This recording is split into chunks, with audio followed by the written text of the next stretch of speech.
Alright, so in this video, it is a translation and discussion of the Aeneid, Book 1, lines 88 through 107. And so we're going to be meeting Aeneas for the first time by name.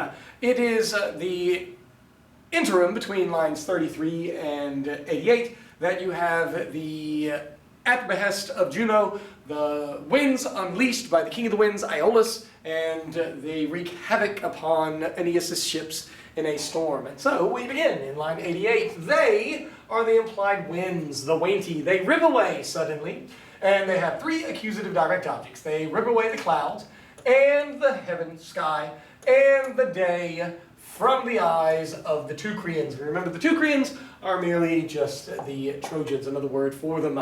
And nox atra, atertra atrum, dark or black night, reclines on the sea, yet another word for sea, pontus. The poles, meaning the different points of the sky, thundered intonuere. Again, because we see that V sucks part of the perfect stem, this is not an infinitive, but the alternate ending to erunt. And the ether, the air, flashes, miko mikare, with thick fires, frequent fires. This, of course, would be the lightning flashes. And que, all things indicate present death, immediate death for the men. Extemplo, immediately, and here, of course, we have the guy's name finally. The limbs of Aeneas are loosened with cold. Interestingly, at the very end of the Aeneid, in Book 12, we will learn that obviously this is the language used as well for Turnus. Upon his death, his limbs are going to be loosened by cold.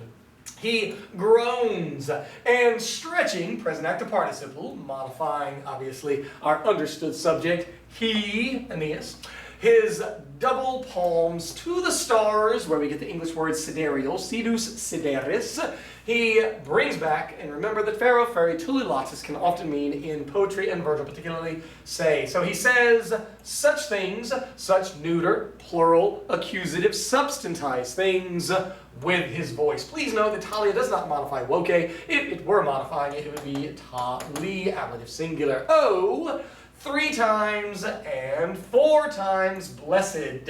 It's where we get, of course, the English word beautiful and beatitudes, the blessings, as it were. They quis. Now, this quis that is here is really a form of quibus, and it is dative plural. And so, for whom? Now, this is often translated by me idiomatically, for whom it is allowed to die. I'm sure that there is a literal better translation, but it's going to have the sense of an impersonal, it is allowed, it is permitted to fall, to die, to seek death, as it were, in front of the faces of their fathers, gender plural, under the high walls of Troy. This is his Lieutenant Dan moment, in which he is wishing that he had gone out in a blaze of glory on the battlefield like Lieutenant Dan in Forrest Gump. Nevertheless, he then goes on by addressing, "O son of Tydeus." Now, this is what we call a patronymic. In Latin, often the patronymic is going to be then the ide suffix. And so, whenever you add that, it is going to indicate the child of, the son of, or even sometimes the grandson of. And this, of course, is none other than Diomedes. In the Iliad, we know that there is a scene in which, right after the duel between Paris and Menelaus, that the fighting begins.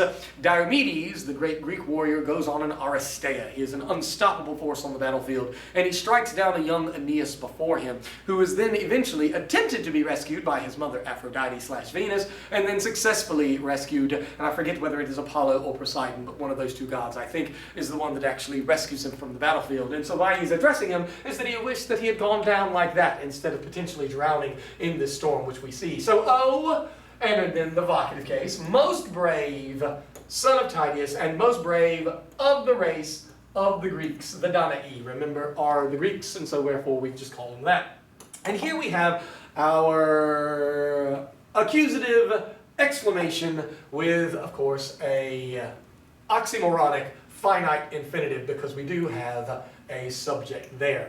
And so, asking that question, it's not really a question, more like a rhetorical question, and so therefore, oh, that I have not been able to recline in the Ilian fields, the Trojan fields. Remember that Iliakis means related to Troy because Troy's real name is Ilium, also the name of the city established on the site of Troy by Augustus. So therefore, that I was not able, I have not been able to recline, i.e. to fall, to die, in the Trojan fields, and to pour out effundro, this spirit, by your right hand. And remember, this is that scene from the Iliad that he is invoking, to where he almost obviously was killed by Diomedes, the son of Tydeus.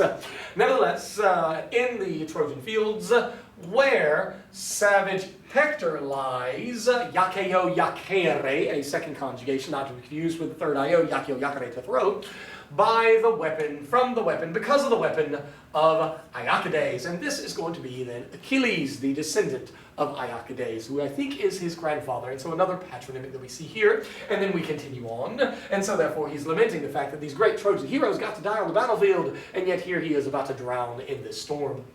Ubi, where huge Sarpedon indeed lies, as it were. Remember that Sarpedon was that son of Zeus that was struck down by Patroclus in the Patroclea, that fighting, which I think is book 16 in the Iliad, I could be wrong about that, and that Zeus wanted to intervene and overturn fate and save his son, but of course Hera said, you cannot do it. And I'm using Greek names because I'm talking about this scene from the Iliad, as it were.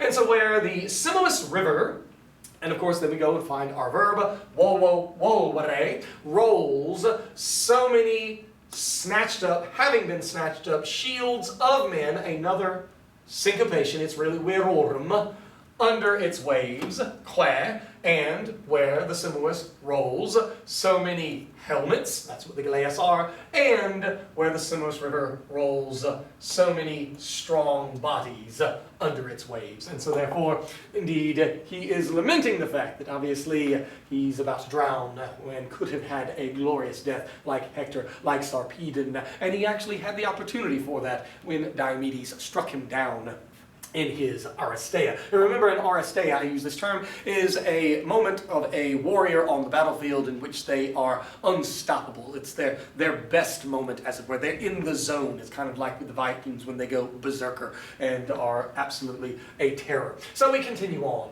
The Procilla, the storm, screeching with the Aquilo wind, screeching to the one, and what we are doing is we are substantizing this present active participle from yakto yaktare, which remember is a frequentative form of yakio yakere, throwing about such things. And so that is, of course, referring to Aeneas, who is complaining, throwing about all of these complaints. That storm, face on, adversa, straight on, strikes the sail. So it doesn't hit it at an angle, doesn't hit it from the side, hits it straight on, and so it's going to have its maximum force. And, que, it lifts up, remember your principal parts, tolo, tolere, sustuli, sublatis, which can mean to lift up, but also to raise, R-A-Z-E, completely flatten and destroy.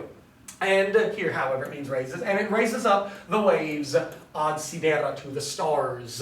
The oars, the paddles, are broken, frango, frangere, and then the prow, the front of the ship, turns away, and it gives its side, and latus is your accusative neuter, and so remember, if it has no ending, which it does not, that us is not an ending in its nominative, it'll also have no ending and just appears latus in the accusative. These are often very tricky words for Latin students because it certainly does not look accusative in a traditional manner. Nevertheless, it gives its side to the waves, and a sheared, having been sheared, mountain of water follows in a heap, a accumulation. These guys hang on the highest wave. And so they're at the very top of the crest. And then here, datum of reference, for these other guys implied a wave splitting open, a present active participle modifying unda, which of course is nominative, opens up the earth. between the waves. And so therefore what we are describing is such large waves that by the time all the water gets to the very height of the crest, there is actually no water down where the water had been previously. It's kind of like if you're at the beach and all of a sudden that the water recedes and the shoreline goes away, run, because it's a tsunami that is coming, in which for all of that water in the tsunami to obviously come into that huge wave that it has, it must pull and draw the water away, and that is exactly what is being described as here. And the heat, which is really the swell of the ocean, the tide, that, of course, the word Haistus, heat, means often that tide or that swell. It rages, it furies with the sands. And so therefore, often you find this word without the H, arena, which is where we get the word arena, arena, arenai, and here it obviously has it as well. So that's the part at which we stop. Of course, keep studying. Thanks so much for watching, and good luck.